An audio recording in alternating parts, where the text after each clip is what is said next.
Disclaimer: the views and opinions expressed in this video are solely those of the individuals involved and do not necessarily reflect the official policy or position of Diary of an OFW or Audio Media. We are not responsible for any actions taken based on the content discussed.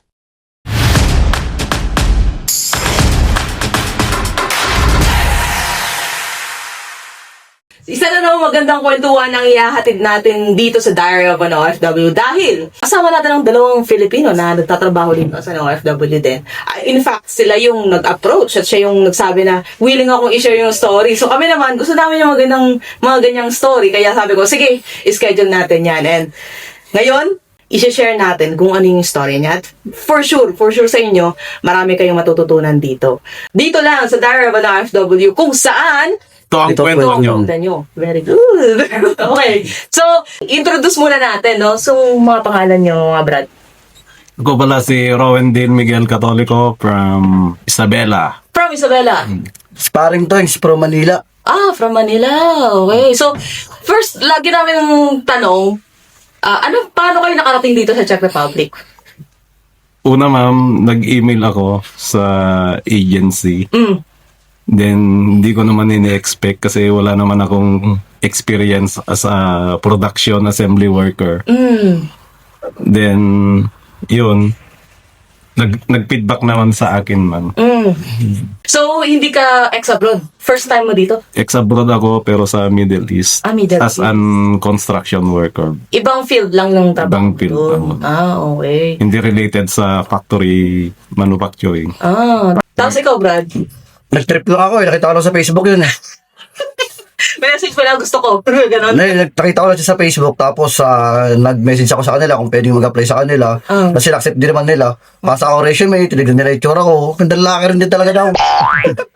Sabi, pasok agad sa qualification, no? Oo, biruin mo ma'am, kami nasa 30 kami. Pito lang kaming pinano rin talaga nila, pinili nila. Binasiya na sa wala na sa edukasyon Sa tsura na lang din talaga. So, yung in-applyan nyo na agency ba to? Agency? Agency, ma'am. Tapos direct dito sa Czech Republic? Dito sa Visa Point. Visa Point. Pwede nyo kaming bigyan ng insight kung paano yung naging proseso ng pag-a-apply ninyo? Yung pag-apply namin ay mahirap din kasi long time na hinintay. Almost 1 year. 1 year kami naghihintay nun.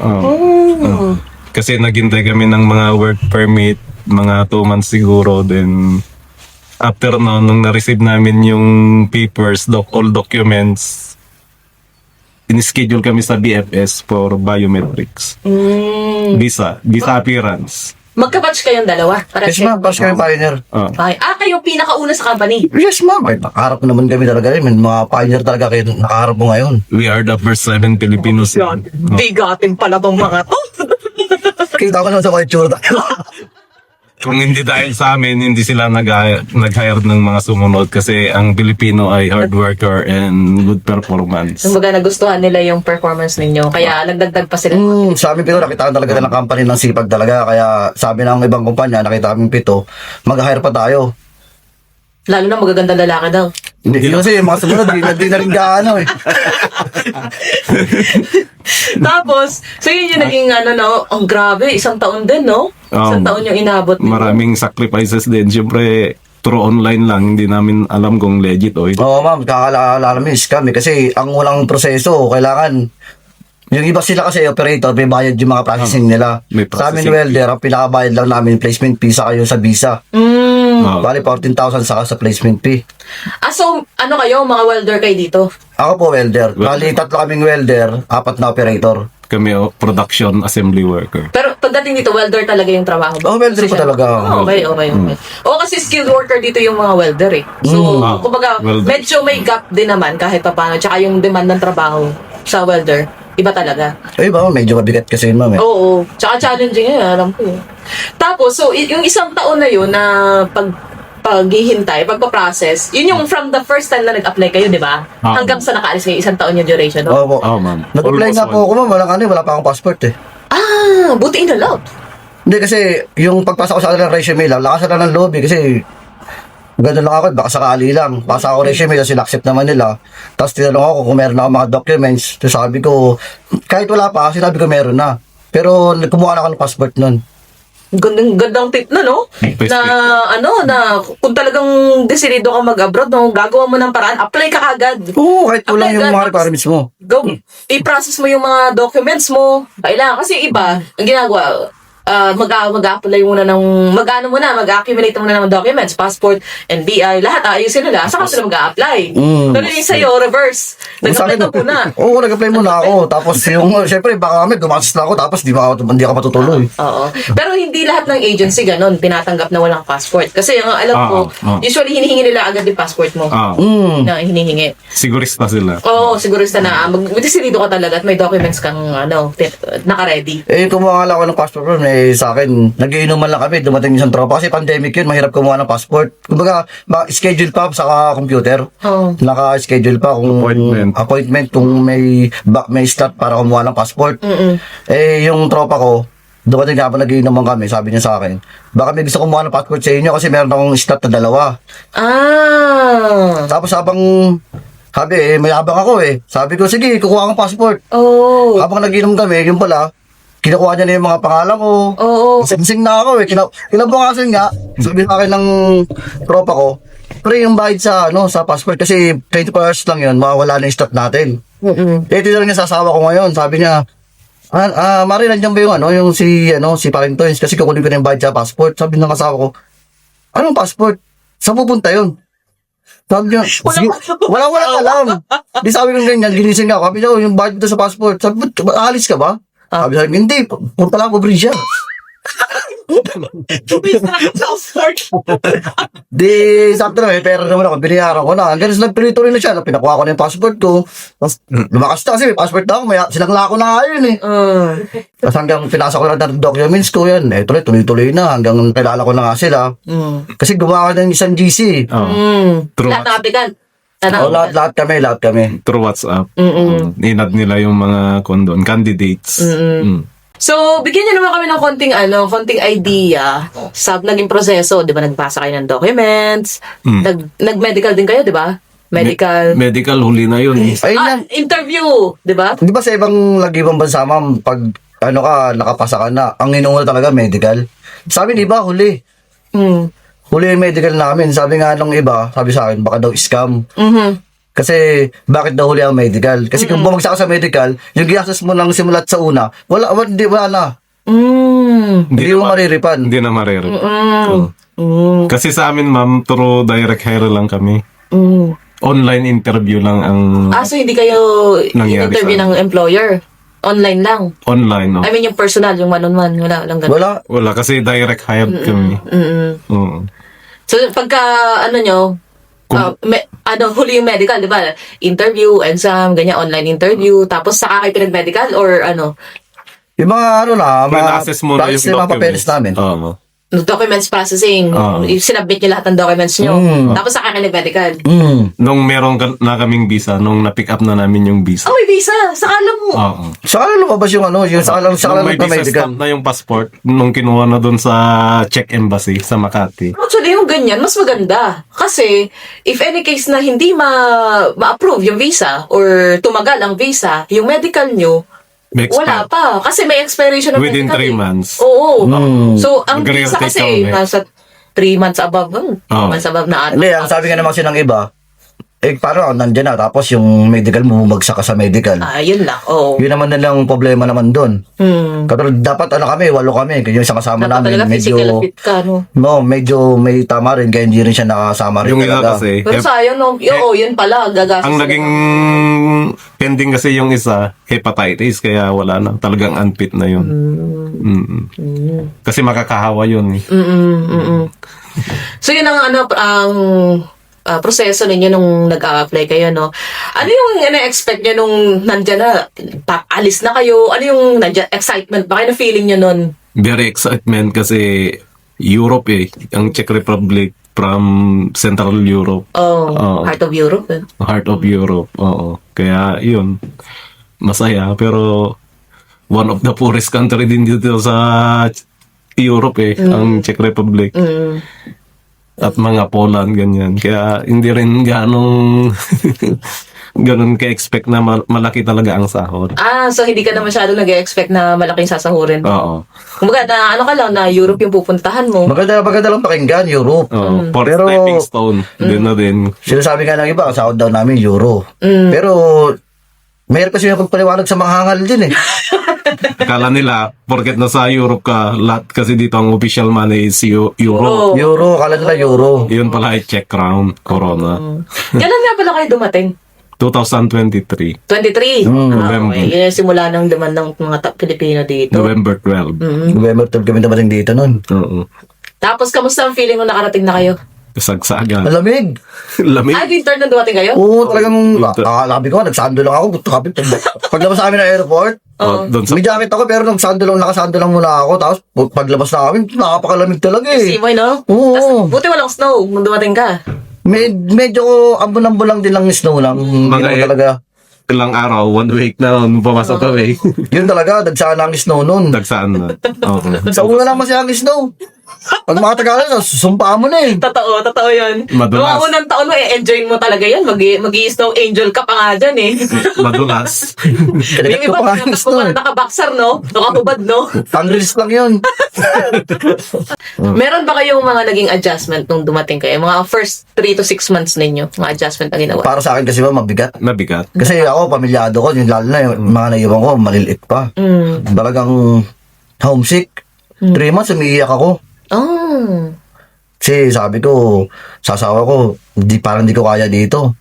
Sabi niya, wala naman tayong magagawa. Di ka naman pwedeng umuwi. Eh, di sabi ko ganyan sa kanya, sige, tagayin ko na lang. Sabi ko, tapos sila itong 2 years. Di, pag yung mag-exit na bala ko sana mag-exit na.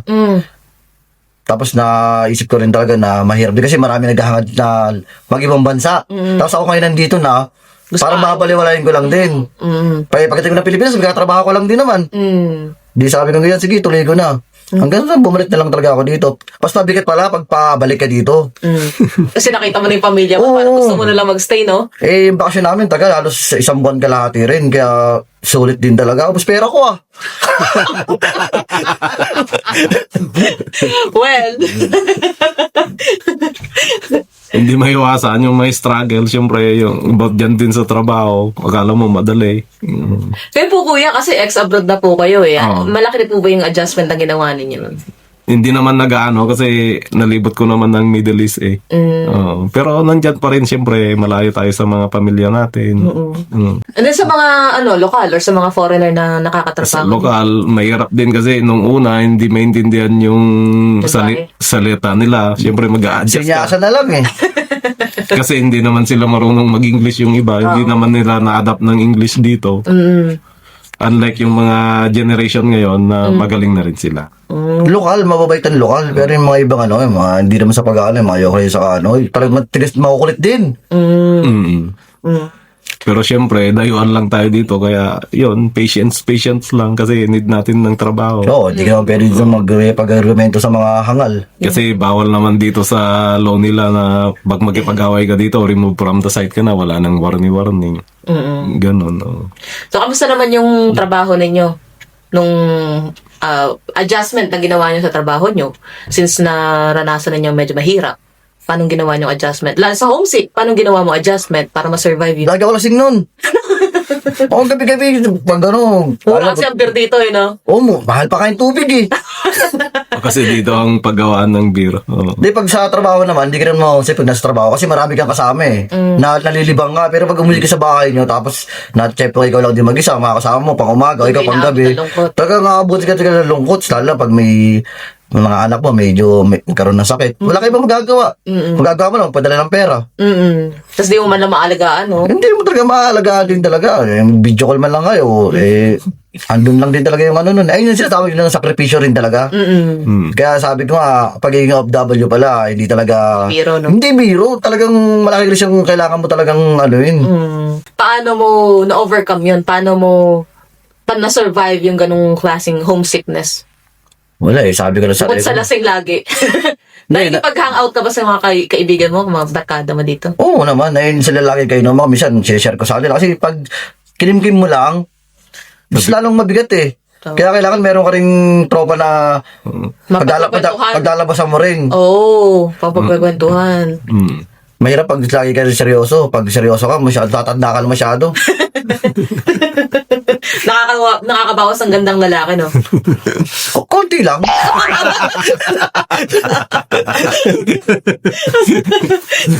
Tapos, so, ikaw po kuya, may adjustment ka po sa trabaho nung dumating ka dito? Meron, oo.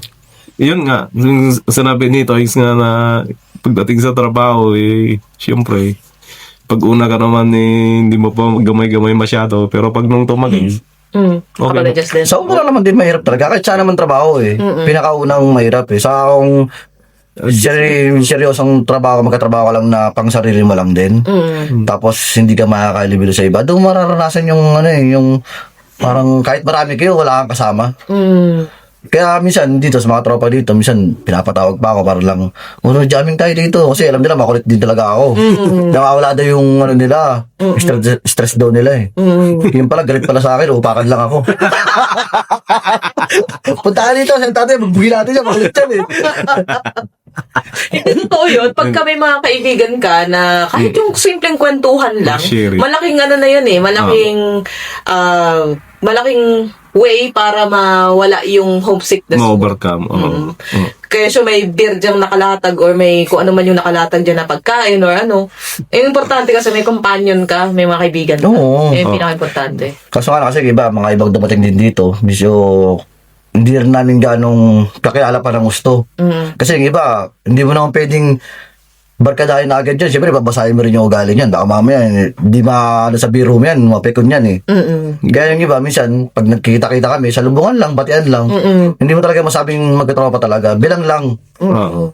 Yeah. Kasi hindi naman natin alam yung bawat karakter ng bawat isa sa atin. Kailangan maging maingat din sa pagkukwentuhan, sa kakaibiganin, di ba? Pero yung pagsama, nandun. Marunong lang makisama. No? Oo. Yan ang number 1 na puhunan ko, ma'am. Pakisama, kahit saan mo ako dalhin na lugar. Dala-dala ko yan. Kasi, wala ka naman ipagmamalaki sa kanila Bilang manggagaong Pilipino. Wala ka naman perang ibubungad sa kanila. Wala ka naman, pakisama ka lang.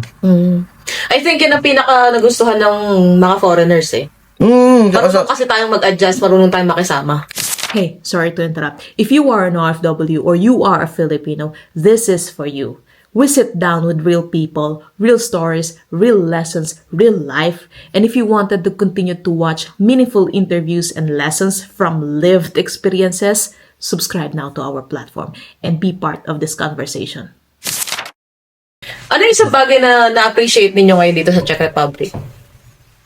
Ang isang bagay na appreciate ko dito is peaceful life, walang crime. Oo, walang away dito. Talagang rin talaga sila.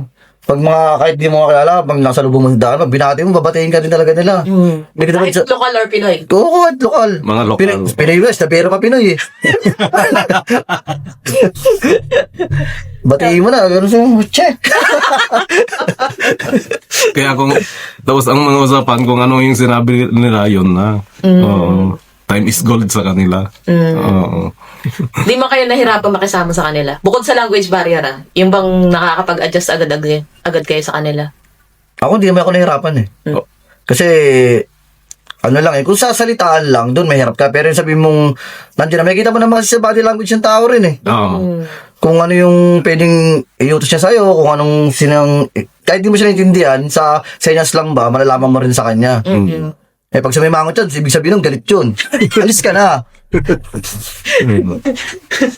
Love nila ang Pilipino kasi always smile daw. Ay, nagagalit naman nakangiti pa rin, no?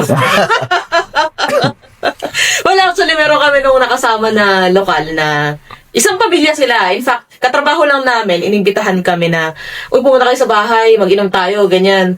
Tapos, yung daw kasi yung kapatid niya, si Ferrer, pero babae siya.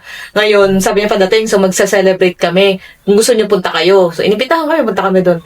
Tapos, tuwan-tuwa yung magulang, pati yung kapatid. Kasi yung kapatid, nagtatrabaho siya sa casino, may mga kasama siyang Filipino.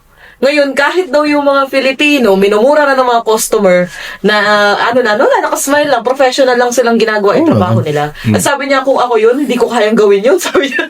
Pero the best nga daw, the best daw talaga yung mga Filipino worker. Oo. Oo. So kasi, yun, hanggat kaya mong magtimpi, magtitimpi ka eh. Oo. Hindi ka naman kasi, di mo naman bansa to eh. Oo. Tsaka ang pinaka-cute kasi dun, isipin mo na trabaho lang yan. Huwag mong daanin ng personal. Oo. Hindi yan personalan. Trabaho lang Kasi yan. pag nagpadala ka doon, ikaw rin magugutom eh. Ikaw rin yung maapektuhan. Oo, gutom ka dito ha. Pag nalakit ka, gutom ka. Oo. Sa ganun naman sila, pag nagalit sila, hindi naman sila personalan dyan. Oo. Mag-away sila, salita. Tapos agad, no? Halimbawa, out of shift na. Tapos na yung, yung pasok nyo. Wala na, kinabukasan wala na yun. Kinabukasan wala Wala na. na. Oo. Okay na naman sa kanila. Ganun nga sila dito. Kaya nga mas uusan ng mga Pilipinas, professional nga. Professional na magtrabaho. Tapos, share mo kasi sa akin. Sabi niya, ito yung naging interesting na part sa akin. Sabi ko, uy, ito yung ano niya. Sabi mo, grade 4 lang yung tinapos mo, pero nakarating ka dito sa Czech Republic. Oo, grade 4 lang Kwento ako. mo nga kami. Paano nangyari? Kasi sabi sa akin ni Ermat, yung habang nag-aaral pa ako noon, kasi yung building doon, 4 na palapag eh. Oh. Sabi ni Ermat sa akin, matapos mo lang yung building na yan, okay na. Ano tayo, sabi ko, grade 1, grade 2, grade 3, grade 4. Eh, nakandun na ako sa pinakalakas sa grade 4 na. Sabi ko, matigil na ako ha. Kaya sa ano ko din, pangarap ko rin nun, kung makapagtapos din talaga ako, astronaut. Oh. Eh, sabi ko, Ermat, bibila na ako ng suit. Ang mahal din talaga ng suit. Helmet pa lang eh, ano na eh. Pero yung sabi ko ngayon, puro, yung kabataan ko, puro kalokohan lang din eh. Nasama tayo sa mga trouble-trouble. Hanggang sa yung classmate ko na nasaksak ko na rin. Tapos, hindi sila nagreklamo nun. Pero ballpen lang na pangsasak ko siya. Sa kanya, ay lapis lang na. Larong bata. Oo, kasi, makulit din eh. Siga sila sa lugar nila eh. Tapos yung nasaksak ko siya, hindi nagreklamo yung magulang, yung pala gustong bawian ako. Eh, mga kapatid nun, kinabukasan, yun, pagpasok namin yun, bilbog din talaga ako. Sabi ko, ayoko na mag-aaral, bawian na lang to. Tapos sabi na Ermat ko, kung ganyan din naman gagawin mo, tumigil ka na. Pero kaya naman ako pag-aaral sa ng magulang ko noon. Eh, makulit eh. Makulit tayo ng araw eh. Kaya sabi ko ganyan, sige lipat na lang tayo ng ibang eskwelahan. Eh, yung paglilipat kay ibang eskwelahan, minakita naman ako doon. Isang tiga sa amin, ginugulpi nila. Siyempre, kakilala mo. Awat-awat din ako. Sinaksak naman ako. Pero napis lang sa hita lang din. Hanggang nagkarambol, sabi ko, hindi ko talaga parang malapit sa akin ng gulo. Sabi nga yan, ikaw, tumigil ka muna. Sabi ko ganyan, sige tigil muna ako. Hanggang sa 14 anos ako nun, nag-aaral ako. Sumama na ako mga construction. Sa mga bahay-bahay, hanggang mga puro stay na. Sabi ko, na-adapt ko na, kumikita na ako ng pera eh. Sabi ko, kaya ko na to. Sabi ko ganyan sa Ermat ko, trabaho na lang muna ako. Kapatid ko muna. Eh, siyempre, maliit pa yung kapatid ko. Sila na lang muna pag-aralin natin. Ayun, sabi nga, hanggang, na lang sa akin, hanggang grade 4 lang din talaga. Grade 5 ako. Hindi ko tapos yung grade 5 eh. Hindi grade 4 lang. Hiningan niya ako ng diploma ng visa point. Kung hiningan ako ng diploma, ibigay sa akin pang diploma ko ng kinder eh. Buti na, hiningi ng diploma eh. Oo. So, kumbaga, kaya ka nakapag-apply abroad kasi sa experience ka bumawi. Oo, kasi pasalamat. Hindi ako naniniwala na kahit nakapagtapos ka ng kahit college. Kasi nag-apply ako sa company namin sa Pilipinas. May kasabahan ako, college pa. Kaso fresh graduate sila. Tapos ako, lakas lang ng loob. Tapos may backer din tayo sa kampanya na yun. Doon talaga mag-aano yung sinasabi nilang kahit nakapagtapos ka ng pag-aaral, tapos kalaban mo may backer. May makukuha, may backer eh. Kasi first graduate siya eh, hindi siya tinanggap ng company. Eh ako may backer. Eh malakas yung backer ko doon. Ako yung tinanggap nila. Buti na lang marami kang kakilala. Yan ang pinaka-source ko na kailangan talaga marami kakilala kasi saan lugar. Kaya lang mid ng grade 5 yung natapos mo kasi gusto mo lang lumayo talaga sa gulo at hinahabol kasi ng gulo. Yun yung rason, yun yung pinaka-rason. Hindi dahil sa ayong mag-aral. Oo, hindi. Kasi kung pag-aaralin lang, kaya kong magulong pag-aaralin ako noon eh. Talagang... Ayaw mo lang talaga ma-involve na sa gulo. Saka pag may nagtatanong sa akin, katulad niyan, siguro tingin nyo sa akin, pala mo, professional. Dahil pag sa pagpanilita rin, takakarap yung mga ibang tao, talagang may mga decided talaga ang hanap buhay rin. Pag umarap ako sa kanila, talagang pinapakita ko rin. Pag tinatanong nila ako kung ano yung natapos ko, ano pag-aralan ko. Sinasabi ko talaga, grade 4 lang ako. Kasi baka tanongin nila ako ng mga pang high school, pang college, hindi ko naman alam yun eh. Hindi ko naman napagdaanan yun eh.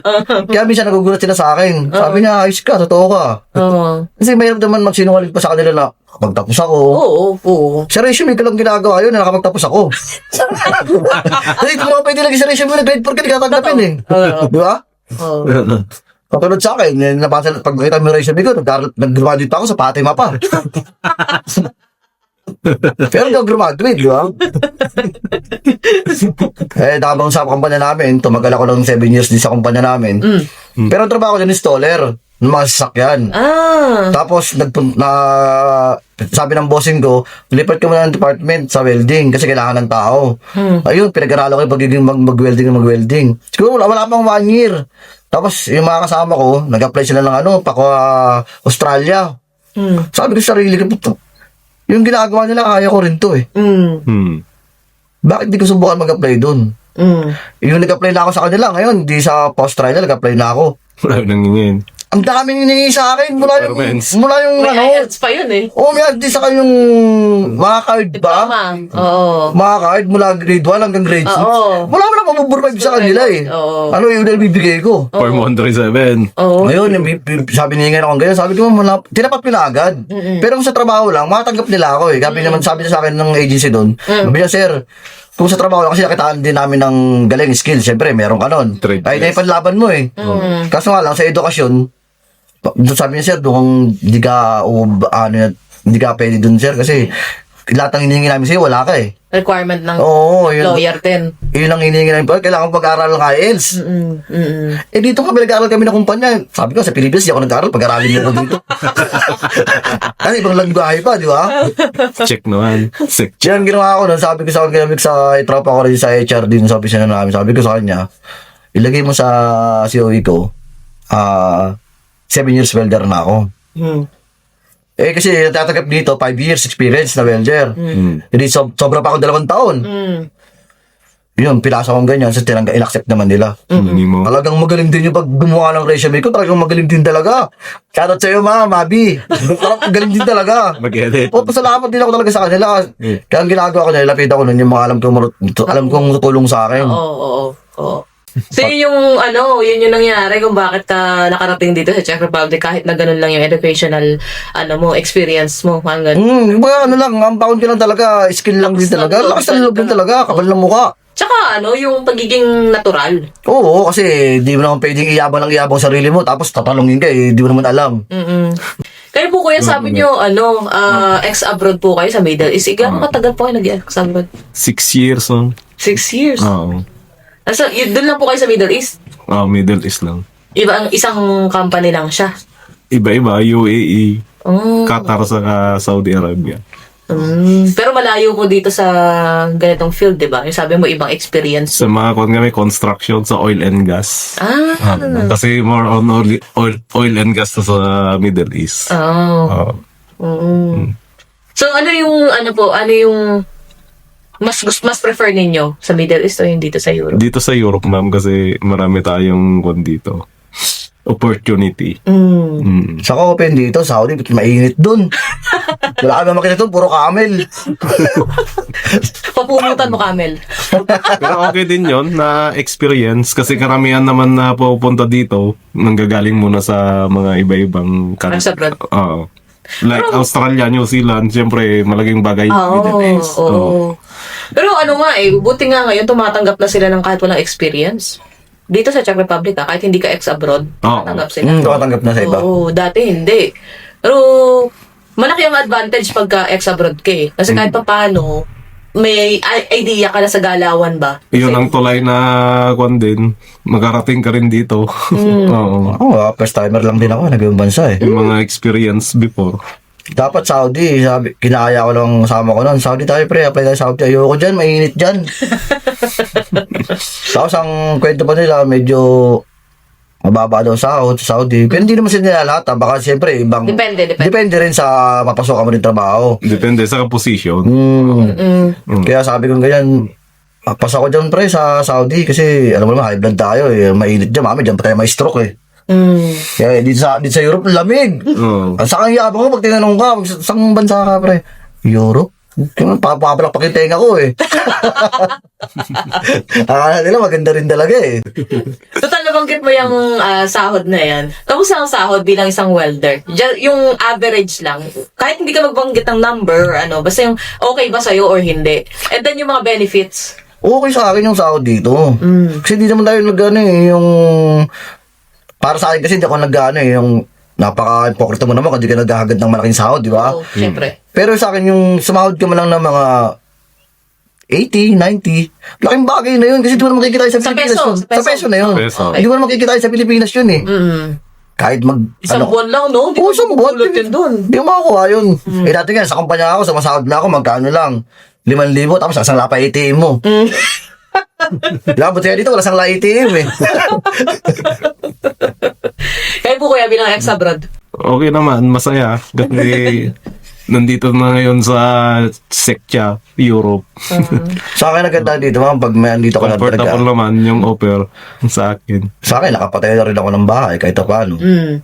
Tapos yung pangangailangan namin, kahit anong saving, kahit ano na, napoprovide na ngayon. Hindi ka talaga dati, kailangan pang mangutang. Yeah, oo. Talagang mabigat din talaga. Ano yung mga benefits ng sa pagiging welder dito? Meron din ba kayong parang transportation, meal allowance? Wala, bike nga lang gamit namin eh. Wala kayong transpo. Pero Kasi rotation, half. Hap. For buong kontrata. Buong tata na yun. Oh, okay. Bari, 2.5 katawa, puro. 2.5. Oo. 2.5 Deduction. per month. Per month. Ayun. Oo. Mura. Kaya nga sabi ko, kung katulad sa akin, sabi nila sa akin, bakit di daw lipat ng ibang company? Sabi ko, bakit pa ako lilipat? Ang katawid kasi nila, malaki daw ang overtime sa ibang company. Malaking offer. Sabi ko, dito ka sa company natin, hindi ako nag-overtime. Tapos papalipatin mo na ibang kumpanya para mag-overtime. Eh kung di rin ako mag-overtime doon, hindi ko wala rin. Usually, dito ka na lang, marami ka pang kilala. Kakaltas 7,000. Lalo na kung Pag city. kung sa overtime lang babawi, 'di ba? Ng sahod. Oo, sa overtime lang. Kasi katawiran ko naman sa sarili ko, pag 8 oras, kung pagod na ako, hindi na ako magkatrabaho ng mag-overtime pa. Kasi kailangan mo rin lagaan ang sarili mo eh. Pero yung iba naman kasi, ang sinasabi nila, kailangan namin mag-overtime. Sa kanila yung wala pa ako doon. Kasi may mga utang silang kailangan nilang bayaran eh. Kanya-kanyang senaryo ko. Oo, kailangan. Kahit sabihin mong abuti ka pa ng gabi dyan, kaka-overtime mo, hindi mo na kailangan silang pakialaman eh. Kasi ano nila eh, para sa pamilya rin nila eh. Di ba? Kumita silang malaki, sa akin malit. Okay, ayos lang sa akin yun. Kasi pinagod nila yan eh. Sa sipag. Oo. Sipag at tsaga. Pero di ba, nabanggit mo kanina yung nakapagpatayuan na ng bahay, tsaka natutustusan mo naman yung pangailangan ng pamilya mo. Ang sarap sa pakiramdam na ganun. Oo na may naman. nakikita ka na pinaghirapan mo. Oo. Di ba?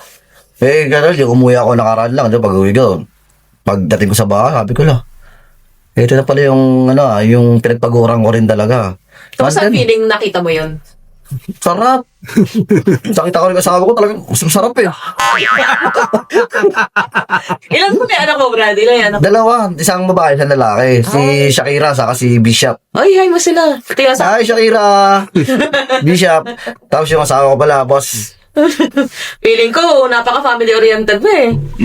Kasi binisita ko yung Facebook mo, sabi ko, aba, may pababulaklak ng Valentine's. Hindi, first time ko yung ginawa sa akin yun. Kasi hindi ako siya yung tao na yung talagang malambing. Hindi ako ganun.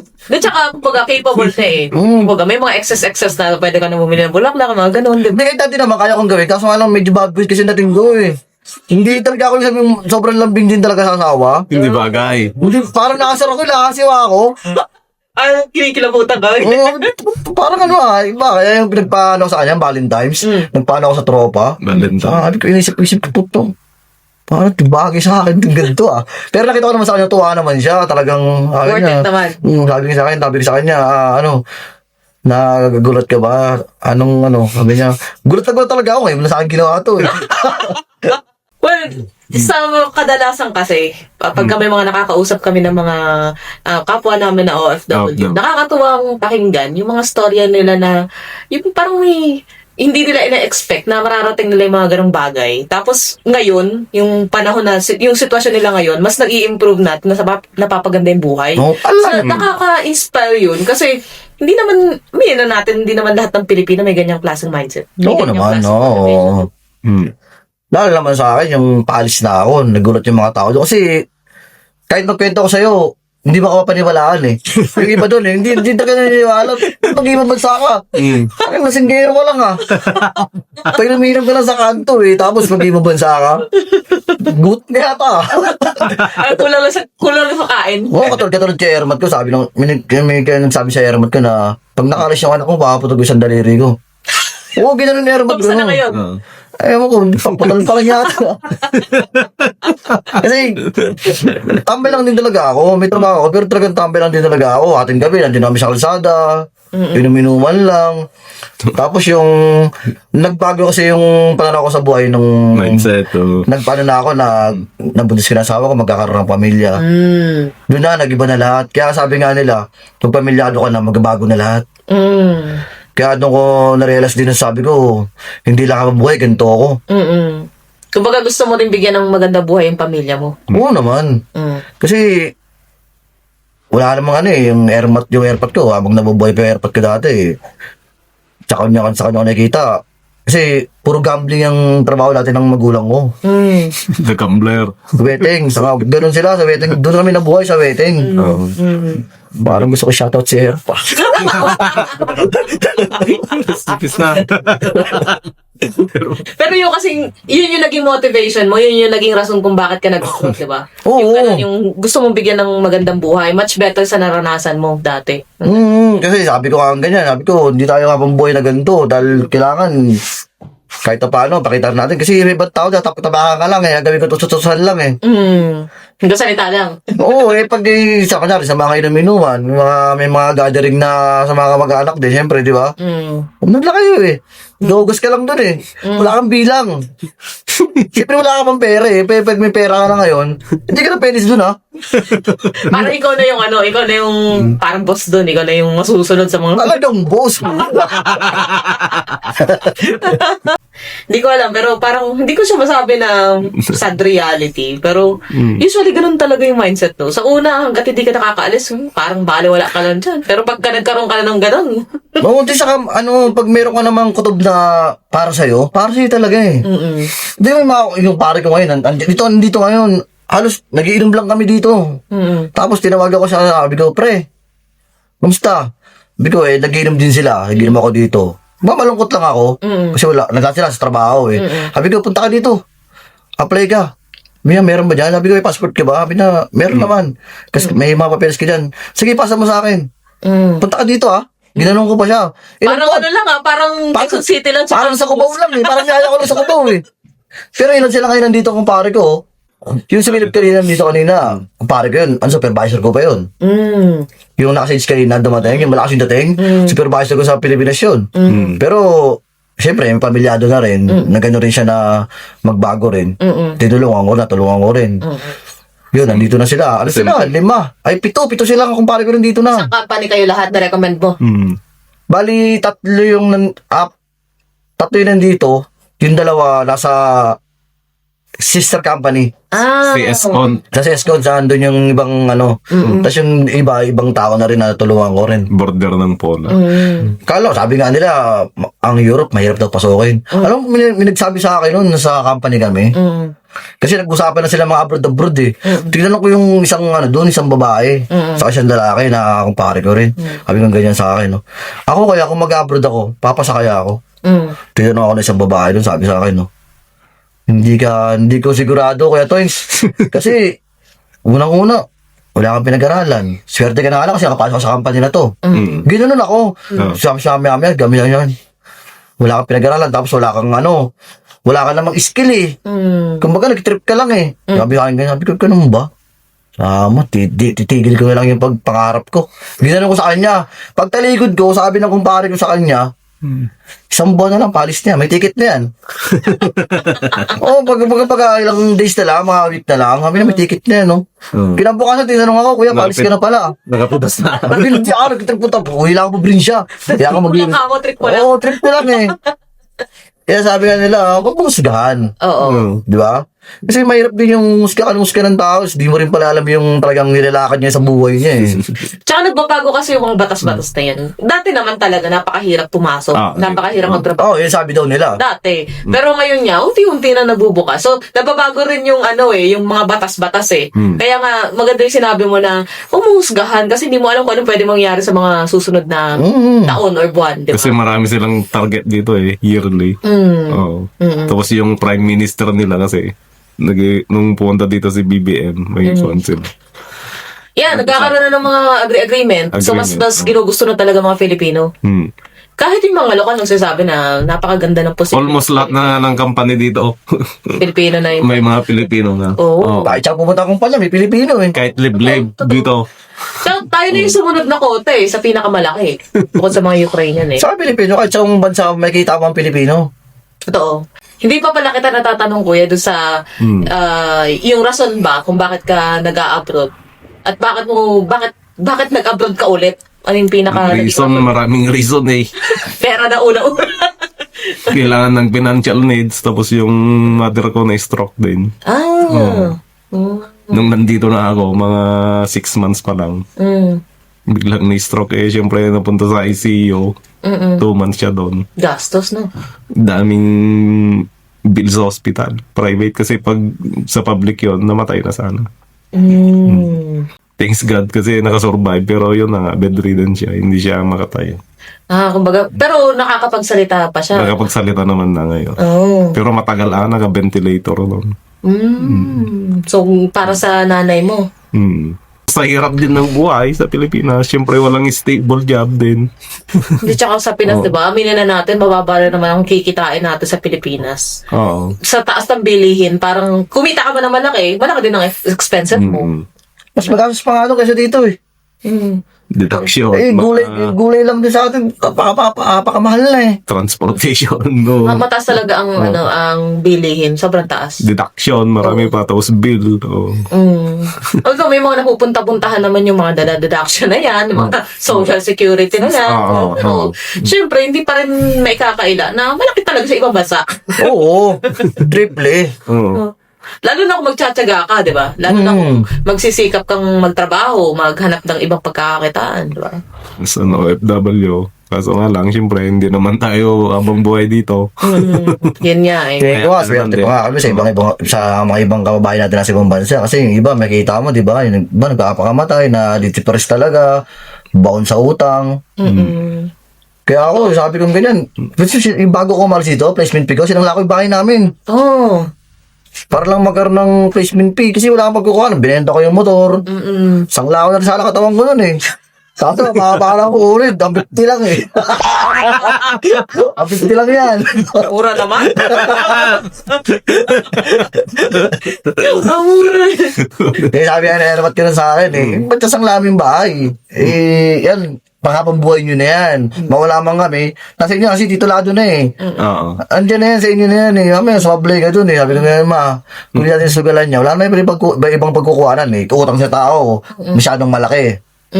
Malaki gagasasin natin. Sabi ko yan, may titulo naman dyan, sangla natin. 5 months lang, natubos pa agad titulo namin.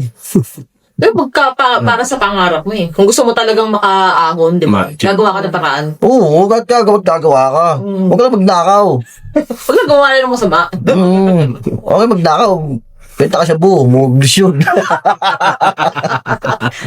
Yung mga kalokohan po namin, mga biro-biro lang ito, pero Oo yun. for entertainment. Eh, bakit kasi pag sobrang seryoso rin, di ba? Oo, totoo yan. Kaya nga sabi ko, interview nga natin to si Parent Toys. Kasi mukhang makulit to eh. So, natin. Kasi inspiring yung story niya. Kasi ganun yung kwento niya na, yun nga, grade 4 na. Tapos, nakapag-abroad. At the same time, entertaining. Kasi makulit. Isa sa akin, marami, yung nag-apply ako, ma'am, yung boss, yung nag-apply ako, wala sa akin naniniwala. Kasi sabi ko, makakatrabaho doon, sinasama ko sila, tara pre, apply natin to. Sabi niya, hindi na pre, wala akong mangyari sa'yo dyan. Kasi, Grabe no, ang dami mo ring mga taong nakakasalamuhan na parang hindi naman sa dinadown, pero yung parang hindi naniniwala sa'yo. hindi talaga naniniwala talaga. Na, ano yun, na na-overcome yung ganun? Hindi, Na hindi ka nadala sa mga sinasabi nila? Sabi ko kung naniwala ako sa kanila na walang parutungan yung buhay ko pag sa ibang bansa, wala ako ngayon dito. Kaya sabi ko, bahala kayo. Tapos yung naglalakad, kasi sa akin, para sa akin, experience lang para kumuha ng mga requirements. Ah. Kasi, wala naman ako kayo. Papilapin mo ako ng resume, papilapin mo ako, wala akong mag-isa. Puro ba wrong spelling yan? Biodata. Kasi kasi ang ginagawa ko, minsan pag sa mamimili kami, ganyan, kaya may mga kausapin akong tao, kasama ko. Siya mag-isulat. Ako sa mga tao. Kaya yun sa amin, habang nung may trabaho rin ako, minsan, kasi sa lakas ng loob ko, kumuha ako ng mga kontrata sa bahay. Maggawa ng gate, gumawa ng mga kung ano-ano. Pero hindi ako gagawa. Ako lang kakausap sa may-ari. Tapos kukuha ko ng tao na gagawa. Parang middleman. Oo, may ginagawa akong Magaling ka siguro sa sales, no? Meron dyan sa amin, yung mga stat sa mga cellphone. Oo, totoo yun. Yung mga lang stat sa cellphone. Bibenta sa akin to. Pre, salya mama na to. Magkano sa'yo?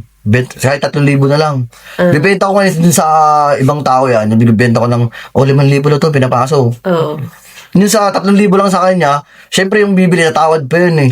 4,000 na lang. Sige, bigay ko na 4,000 yan. Sabihin ko naman sa kumuha, 2,500 lang eh.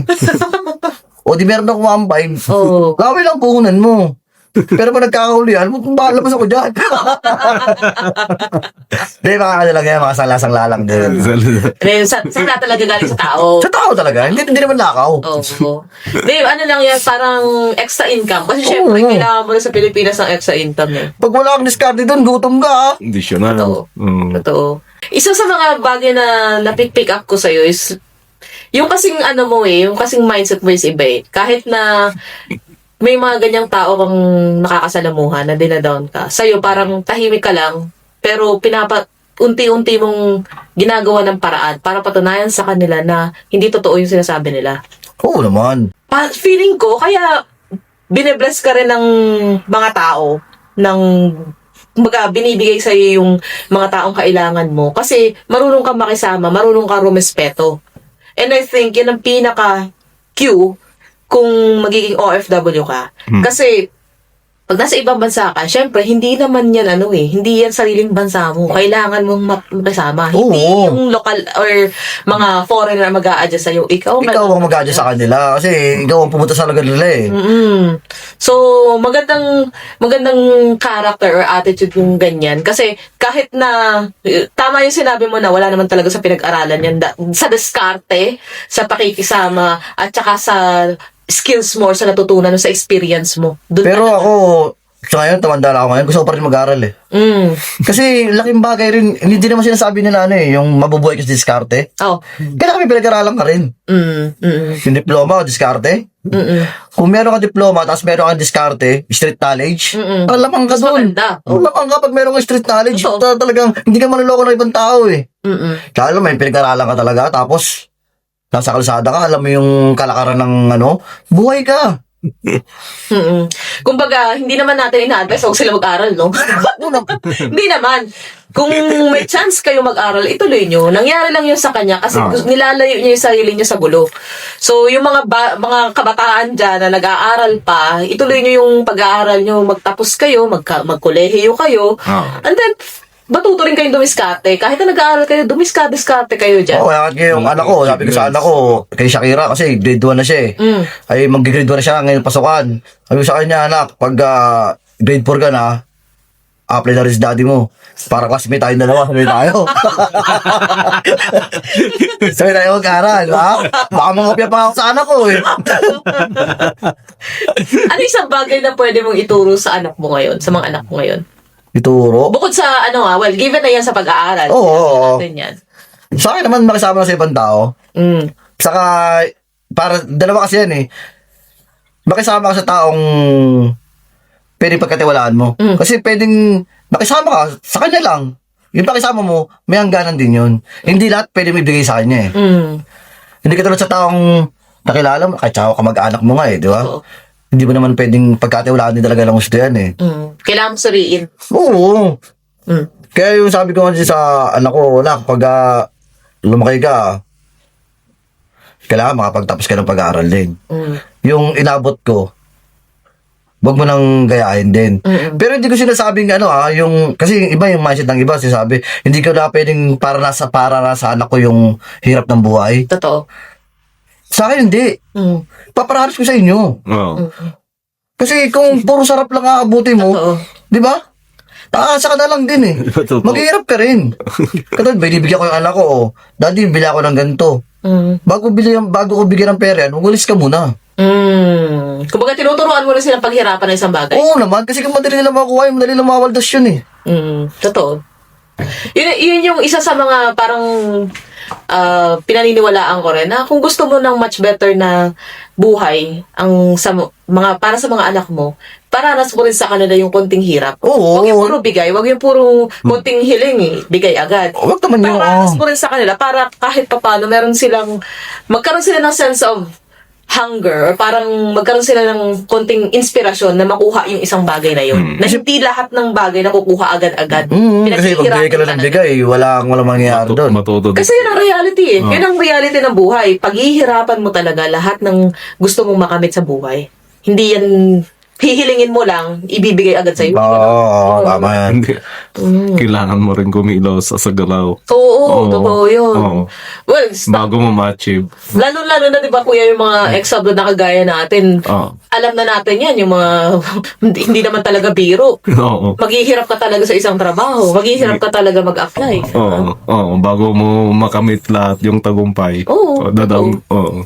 Maghihirap talaga pag lalo na yung mga apply lang yan pag ibang bansa eh. Doon ko nakikita yung mga taong kasi sinama rin ako ng pinsa ko sa mga agency sa ba yun boy, yung maraming agency dito sa Manila? Sa Caves, Makati, Ermita. Yan sa Ermita, nagpasa kami ng resume dyan, nakita ko talaga yung sa dami ng tao talaga. Marami ka rin in-applyan sa Pilipinas na agency. Or ito lang, sa Visa Point lang. Marami, siguro mga rin. Nag-keep din ako eh.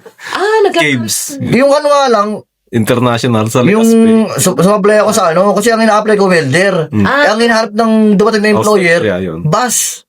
Yung mga gumagawa ng salamin ng bus. Parang Iveco. Oo, ganun ang inaano nila. Yung mga salamin, sa salamin naman. Skoda. Ako nun, sabi kang ganyan, trade test ako. Hindi kami alam yun eh. Kung saan ako welding, alam ko. Tapos tinanong ko ngayon, may IELTS ba dito ma'am? Sabi niya, kung sakali makapasa rin daw, dadaan pa rin ng IELTS. Ayun. Oo, kasi sa UK siya eh. Sa UK. Kailangan din ng IELTS talaga eh. Kumbaga yun yung agency pero ibang Oo, ibang bansa. Caves International. Caves International. Oo. O yan guys, binibigyan na kayo ng mga agency. Oo, Pwede takan nyo yung agency sa applyan. Pilipinas. Oo. Puntahan nyo yung scam. Para kasi Papuntang Australia sa Ireland. No, yun. Hindi, totoo. Pagka ganyang applyan, mag-iingat kayo sa mga scam job, scammer ng mga agency. Kasi sobrang dami na yan ngayon. Lalo sa Facebook, hindi natin nakikita dyan, totoo. Totoo. Yung iba, hihingan ka lang niya ng bayad, tapos mawawala na. Marami. Yung mga... Kaya nga mas maganda na mag-walk-in ka. Pumunta ka mismo sa agency, di ba? Kasi doon mo malalaman kung... Saka may website naman doon sa DMW. Oh. Kailangan check mo rin muna doon, yung agency talaga. Kinat niyo ba yung agency doon? Mga Di ko job na chinek. orders. Sinat ko yung kasama ko. Kaya sa akin yung kasama ko, yung kapatid daw niya, napakalis ng agency na yun. Kaya nagtiwala na rin ako, sinugalan ko na. Sabi ko, ginawa siya ng ate niya eh. Ako baga may proof na Oo. Katulad ng Visa Point na to, talagang legit din talaga siya na agency rin talaga. Pero may interview ako noon ni Ma'am Daria. Polo pa ako. Pero naka-boxer lang ako. Kasi lamisan ganyan eh. Tapos cellphone lang. Tapos nag-ready pa ako ng mga nag-ready pa ako ng mga sasabihin. Tapos yung in-interview na ako, wala, hindi ko na-intindi yun. Kung ano sila tanong niya, yun ang sagot ko. Wala lang maraming tinanong niya ako. Iba ang confidence mo talaga. Dahil- Ibang level. Hindi ko na yung mag-review. Wala na yan, kasi kung ano lang pa sa bibig ko, yun na yun. Sabi ko sa kanya tinanong mo ako kung meron akong anak. Sabi ko, ma'am, yes ma'am, I have 2 children. 2 wives. Sabi niya, what? Sabi ko, I'm just joking. Ito kasi saan nakuha ko na din. Di na ako nasa kalokohan lang din. Sa ako kasi linggo, pa sa akin, nag-email sa akin, Michael Janelaso, you're hired. Galing nag-inumagid ako nun. Celebration. Celebration na agad yun Yung pa lang yun. Wala pang mga gastos.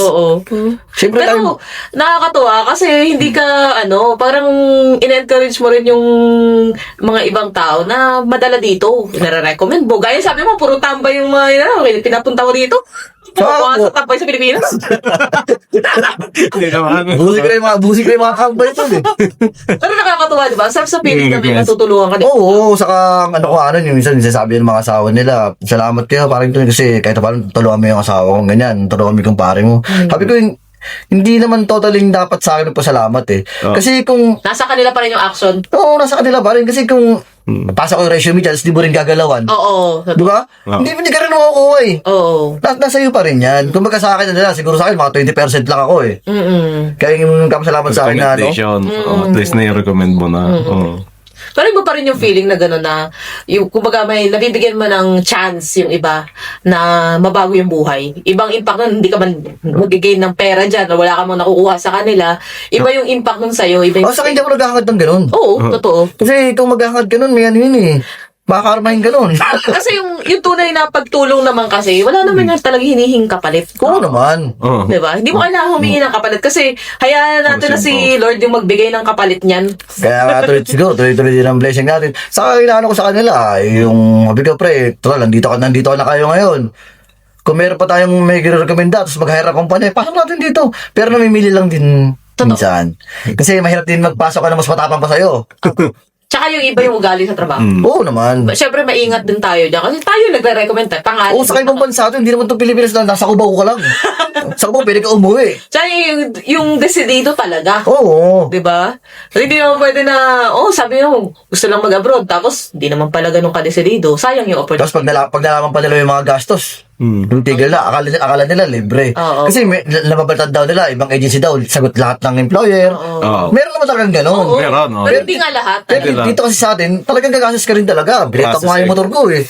Para Hindi, yung kasing, misconception yan kadalasan, na pagka nag-a-apply ka, abroad walang gastos, meron talagang gastos yan. Malaki Kahit sabihin mo na walang placement fee, walang direct sa employer, wala kang babayaran sa agency, Pagluwas. gagastos ka pa rin na pag-ayos naman documents mo, Oo. masahe ka, magme-medical ka, diba? Ayun, combo na yun. Nandun na yun talaga ang kailangan ko na gumastos. Pero sabihin mo yung placement fee, magkano? 45. Mga siya tanong sa akin, magkano gagastos sa ibang bansa pre yung mag-apply ka? Sabi ko, gumastos din ako siguro mga kulang-kulang 100. Ang laki pala. Sabi ko, tutuloy ka? Saka na muna. Meron akong 2 tao pinasok. Masado na sana dito. Tapos yung nalaman nila may gastos, ininto nila. Kaya sabi sa akin ng visa point, pag mag-recommend ka ng tao, dapat sigurado. Kasi nasayang slot eh. Totoo. Kasi ang akala kasi nila, kung 100 yun, Hindi hindi nila naiintindihan na pakunti-kunti yan na naipon, kinalculate lang niya. So, yung 100 na yan yung nagastos niya nung nag-ayos siya ng papel, namasahe siya, tapos nag-medical siya, or kung may binayaran man na placement, kasali na yun. So, ganun yung overall, pero hindi siya yung isang bagsakan. Kaya inisip ko silang iba, ang laki pera agad ang gagasasin. 3 gigs. Hindi ka tulad sa amin, yung sa akin, pagkayos yung mga papeles ko, halos lang eh. Mga 5K, yung mga ganun-ganun. Tapos yung sa visa lang, pagkuha namin ng visa, 14. Totoo. Visa appearance. Visa processing. Well, naabutan pa namin yung 3,000 lang dati. 3,000 yung visa namin. Pero ngayon, mahal na sa Viet. Ngayon, sobrang mahal na. Sa Viet. Simula nung 2021, 22 ata. Doon na naging start na naging 12 nung una, tapos naging 14 hanggang sobrang mahal. Tapos noon, nare-refund pa sa amin yung visa na binayaran namin, pati medical. So, sobrang swerte din namin nun kasi hindi rin kami pinahirapan sa processing tapos wala kami masyadong gastos. Personal documents lang. Tapos nare-refund nila. Pero again, hindi yan nangyayari lahat. Hindi sa lahat ng agency or sa lahat ng company. Depende lagi yan. Usually, ang standard na ngayon ng DMW is equivalent ng 1 month salary. Ang standard na placement fee. So, kung more than that, i-klaro mo na sa agency mo kung ano ba yan, direct ba yan or agency din? Kasi may napanood ako kay Jessie in Poland. Hi Jessie. Kaya lang naman daw na tumataas yung placement fee kasi hindi siya direct sa employer. So ang nangyayari, nagbabayad yung applicant sa agency sa Pilipinas, tapos yung agency sa Pilipinas magbabayad din sa agency sa ibang bansa. Mm. So, Ganun nga nangyari sa amin. Oo, ganun. Na-assemble. kaya nadadagdagan yung placement fee. Na doble. Pero yung DMW, Process. sinabi nga niya nila, attorney, na 1 month salary na ang standard ng placement fee sa Pilipinas. Yun dapat. Kung may makuha kang direct na libre, walang placement fee, much better. Mas maganda yun, di ba? Mas Kasi, maganda. Oo. wala lang iisipin eh. But again, hindi na nga yun, konting-konti na lang yan. Kasi Content, yung Czech Republic, gusto na rin nila agency. Dati kasi nung panahon namin, direct talaga na employer. Employer talaga. Wala kaming agency nun. Kahit sa Dito. Pilipinas. Sa Pilipinas kasi hindi pwedeng lumabas ng walang agency. Pero dito, kailangan na ng ngayon. Dati, kahit wala kang agency, direct kami sa employer. Yung mga Kaya wala kaming gastos. mga Hopman. Para sa atin, katulad ng Visa Point, no? Ay, agency kasi dito yun, di ba? Oo. Tapos may agency. Yun nga yung The Golden Care International. Okay, yun sa Pilipinas na. Oo, kasi hindi ka naman pwede pag wala kang OAC doon. Akala ko, di legit yun eh. Kasi walang placement. Hindi kasi, alit na opisina lang. Di ba? Ah. Sa ano lang siya, sa second floor. Purino. Pag tinignan ko, agency ba to? Oo. Yung pala, talagang legit din na agency. Nung kapalisin talaga ng tao. Ang pinakamaganda niyan, DH yung marami doon. Yung DH, marami dun. sa bansa rin. Marami rin sila pinapalit. Hindi lang Hindi lang Czech Republic. Halos marami rin silang hawak eh. Pakibanggitin mo nga yung agency, Brad, or siguro ibigay mo sa akin yung link para i-attach natin sa YouTube video yung link ng agency. Golden Care. The Golden Care International. Golden Care International. So yan, bisitahin nyo kung sakaling interesado kayo mag-apply. Along Quirino. Near Punta kayo. likod lang ng Jollibee. Walk-in, no? Walk-in. No, okay. Walk-in. Oo. So, meron ba kayong may advice sa mga aspiring na gusto rin mag-abroad, gusto maging OFW, gusto mag-apply sa ibang bansa? Advice. Sa akin, marami nagtatanong yan. Yan, sabi ko sa kanila, kung mag-apply ka na ibang bansa rin, sabi ko, yan dami rin sarili. Pag-isipan mo rin talaga. Kasi hindi lang sabi mo nagkainuman tayo, sabi mo, apply ka rin. Sama ka. Walang ganun. Oo. Lalo pag pamilyado ka. Oo. Kasi yung iba naman, ginagawa pag pamilyado, porsigido. Pero yung magagasasin na, doon sila nawawala ng kumpiyansa rin. Kasi isipin mo, saan ako mangungutang? Malaking pera. Tsaka kung pamilyado, di ba? Pag pamilyado ka, katulad ko naman sa akin kasi, lahat ng nag-down sa akin, binaliwala ko din talaga, hindi ko pinakinggan. Sabi ko, kung bahala kayo dyan sa buhay nyo. Basta ako, lalakarin ko to. Kahit sabi mong, minsan yan, nag-a-apply ako dun. X-ray siya, may pag ganyan. Kausapin, hindi ko kalala yun, ha? Kausapin ko, boss, baka pwede patulong kasi first time ko lang dito, eh. Hindi ko alam mga susulat dito, eh. Ito, gayahin mo lang to. Kung kopyahan, kaya ko. Pero yung isip lang, susulat, eh, hirap yan, ko kaya yan. Kasi Alam ko, dinaan mo rin sa gandang lalaki. hindi, pag gano'n naman, pera na laban na nun. Boss, payosin kita sa labas, ha? Kasi gano'n naman, pabiro lang, mabirong ano lang. Kasi titignan ko na yun sa tao, sabi ko, madaling ano to, kausapin, Kasi meron doon babae, pag-ibig. Pumila ako sa pag-ibig dati. Pumila ako ng alas 3, nandun na ako. Pang 150 pa ako. Tapos yung babae kasunod ko, ma'am.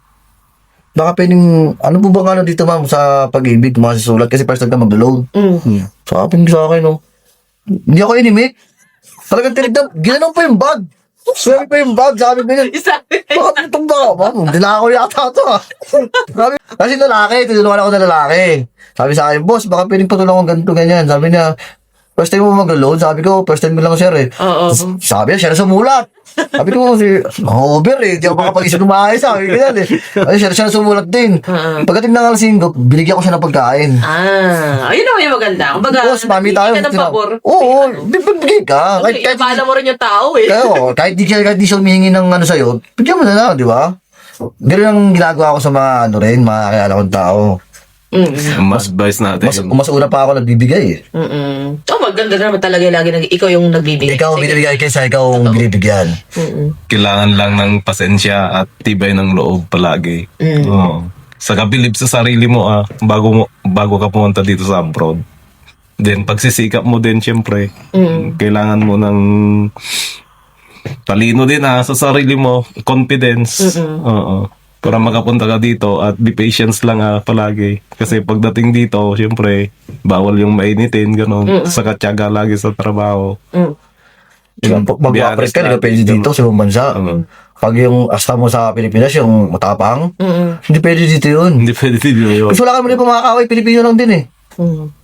Tawain mo yung lokal, Pag nagkakasuhan kayo, talo ka dyan kasi nasa bansa ka nila. Oh. Eh kung matapang ka rin, makakawin mo na Pilipino na lang din. Remove from the site ka na agad.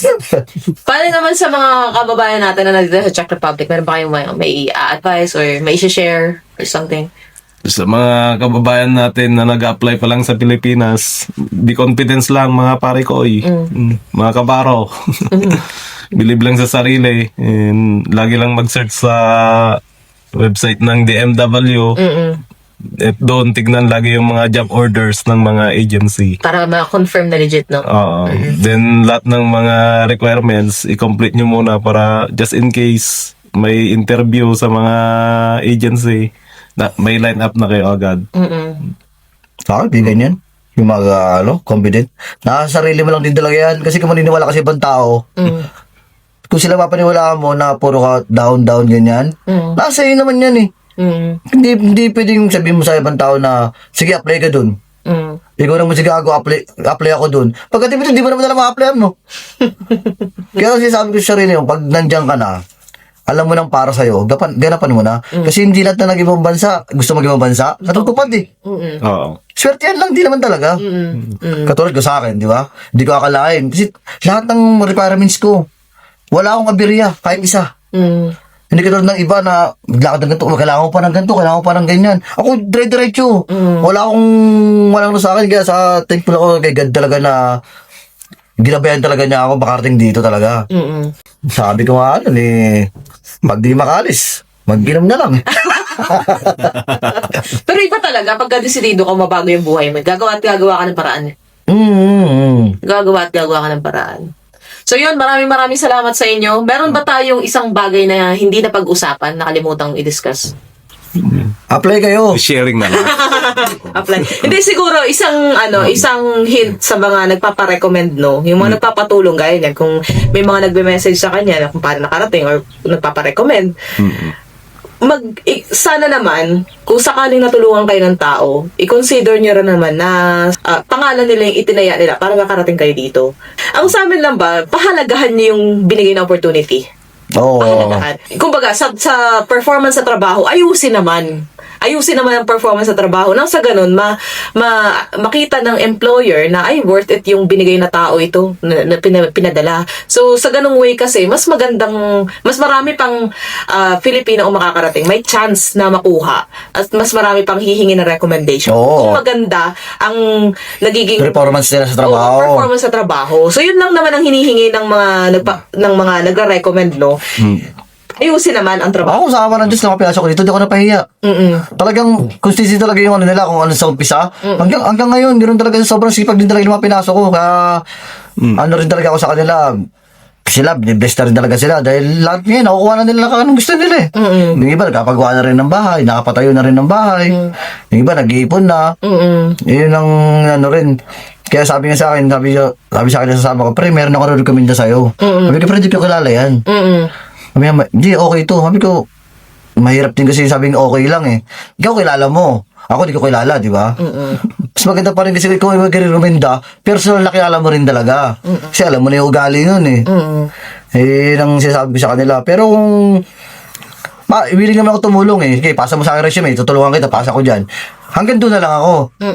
Kasi kung hindi ka tanggapin ng employer, nasa sa'yo na yan kung hindi ka makakapasa, di ba? Paano yung diskarte mo? Oo, paano yung diskarte mo? Kasi marami na katanong sa interview, nahihirapan sila sa interview. Para sa akin kasi, biruin mo ko, di ako magaling mag-English din talaga. Talagang parok-parok lang din talaga. Nakapasa naman tayo, di ba? At least binigay na lahat yung details. Wala dyan na lahat. Yung dati ng details nandiyan na. Kasi bago ko naman ipasa yun sa pisina, inaalam ko rin talaga kung anong background, kung ito, ano ba kakayahan mo, di ba? Kasi mahirap din pasok lang din. Yung iba, nag-a-apply. Apply ako dyan, driver. Di naman pwede yung driver kasi wala naman driver na hire. Operator, kailangan meron kang background din doon sa operator. May nang karamihan na in-hire ngayon eh. Mara-recommend nyo ba ang Czech Republic sa mga aplikante, sa mga kababayan natin Pilipinas sa Pilipinas? Oo naman. Oo, yes na yes. Mare-recommend natin yan. Depende lang sa Marte. Kasi merong Marte. Pag nilaman magkano ba sa oran dyan, Mababa lang eh. Ayoko dyan, hindi ganun. Ba't mo namin pilitin yun, Recommended ang Czech Republic. Oo, yan. Full life dito. Gusto nyo ba maging PR dito? Mag-settle dito? Ayoko dito. Pilipinas pa rin. Why not? Pilipinas, ako, Ayoko yung may chance kami. Why not? Pero pag may pagkakataon, after 5 years, itatry ko. Ako ayoko Susubukan dito. ko. Hindi, tsaka pamilyado ka kasi. May mga bata kang, may mga anak ka, tsaka may asawa. Siguro Yeah. mas maganda mag-settle talaga sa Pilipinas. Pilipinas talaga. Sa Pilipinas, sa pag-ibang bansa, para sa akin, pag-ibang bansa, kumuha ka lang ng puhunan dito eh. Hindi mo naman kailangan tumagal lang 10 taon. Kumbaga, mag-build ka lang ng negosyo or na pagkakakitaan sa Pagkakitaan Pilipinas. sa Pilipinas. Kasi kung wala rin, tapos puro ibang bansa ka lang din, tapos wala ka na anong negosyo. Kasi ngayon sa akin, pinag-iisipan ko yan, mag-negosyo rin talaga ako. Kasi kung dito lang din naasa, walang mangyayari. Laging labas, lalo umuwi ako sa Pilipinas, puro labas ang pera, walang pasok. Puro gastos lang din talaga. Kaya sabi ko nun, kahit sari-sari store lang tayo eh. Kumbaga, yung pang-araw-araw mo na, diyan mo na kunin eh. Kahit paano makaipon, di ba? Financial. Ako lagi ko sinasabi sa mga na kakasama namin, ng interview namin, mga kaibigan namin, lagi mag-ipon. Huwag mo kalimutan mag-ipon. Sige, bumili ka dyan ng mga gusto mong bagay, mag-travel ka dyan, mag-suporta ka, magpadala ka, pero huwag mo kakalimutan mag-ipon. Kasi yung pinaka-importante, may ipon kang pera. Diyan sa bangko, kahit pa paano magpundar ka ng konting negosyo, konting investment, para naman may makuha ka in the future na, or pag nangailangan ka, meron kang perang kukuhanin. Pero may umuwi na ako nun, boss. Sabi umuwi ako nun, di ba? Sumahod pa ako ng 120. Nandun ako sa Pilipinas, December. Ubus din yun. Isang buwan lang. Isang buwan lang. Tapos yung ipon namin sa bangko, alas maubos din. Sabi ko, gumastos ako ng ganito kalaking pera. Pero nakapalitan hinayang din talaga. Oo. Kasi, Ilang buwan mong pinaghirapan yun, no? hindi para sa akin kasi, pero first time eh, pag uwi mo, talagang gastos eh, nandiyan na lahat eh. Yung pagbalik na yun, pag-isipan ko, parang niloko ko lang sa Pero maganda na na-experience mo yan kasi hindi natin alam kung anong feeling kung hindi natin ma-experience. Oo naman. So ngayon, sa susunod, alam mo Alam mo hindi na, ka- Oo, Consequences. dyan tayo natututo eh. Kaya kahit sa paano ngayon, nag-iipon na rin, ipon na asawa ko, mag-iipon na rin ako. Magandang tactics yan. Parehas kayo may ipon. Paras may ipon. Oo. Naipon ko, puro bote ng alak na lang dito eh. Sako-sako na nga oh. Well, maraming salamat Okay. po sa inyo, kuya, at sa Thank you. parang Thank you, ma'am. pinanglakan nyo kami at binigyan nyo kami talaga ng time para makapture itong storya ninyo, yung sharing ninyo. Lahat ng Maraming salamat sa mga viewers. lahat ng nag-share, lahat ng nagkakwento at willing humarap sa camera at pinapahalagahan namin na sobra-sobra kasi yan yung isang bagay na maiaambag natin o may tutulong natin sa kapwa natin Filipino. We always consider it na ito yung isang bagay na makakatulong sa iba. Hindi man sa kalahatan, pero kahit isang tao lang na makapanood at makita na ganito yung sitwasyon natin dito, ganito yung ginawa natin, ganito yung narating natin, malaking bagay na yun eh. Oo. Malaking bagay na yun. So yun ang pinaka naging core mission namin ng sa Diary of an OFW kung bakit nabuo ito kasi the idea is really to help. So once again, maraming salamat sa time. Okay. Thank you, boss. ma'am. Genuine, napakahalaga nitong podcast na ito. At sana lang talaga yung isang tao na yan may matutunan sila dito sa video na to. Marami yan mga pag pinusin mo yan, tapos tag ko kayo, kaya patag mo ako. Ang daya mo gaano talaga yan, images talaga yan. Pura pera yun. Maraming salamat, ma'am. Thank you. Thank you din. Thank you. So, at dito na nga nagtatapos ang ating episode ng itong podcast na ito. At sa mga nanonood na willing mag-abroad at na inspire sa kanilang dalawa, lalo na dito kay Paring Toy sa istorya niya, no? Ituloy niyo lang. Gaya nga sabi nila, tuloy daw. Dumiskarte ka lang. Gawin mo lang kung anong dapat mong gawin. Maging ano ka lang. Huwag ka masyadong magpadala sa mga sasabihin ng ibang tao. Mag-focus ka lang sa Tuloy gusto lang mong ang marating. Ang most important, huwag ka matakot na maniwala sa taas kasi at the end of the day, pa rin naman. Sa pong barkada mo, 8 dyan, Believe puro yourself. down. Dalawa lang magkasabi siya, sige tuloy mo lang. Oo. Totoo yun. As long as wala kang ginagawang masama at di ka nakakatapak sa ibang tao, tuloy nyo lang. So, maraming salamat. Hanggang dito na lang at magkita-kita tayo sa susunod na podcast or show. At once again, this is Diary of an OFW kung saan... Ito ang kwento nyo. Salamat. Thank you. Salamat. Thank you. Salamat. Thank you. Salamat.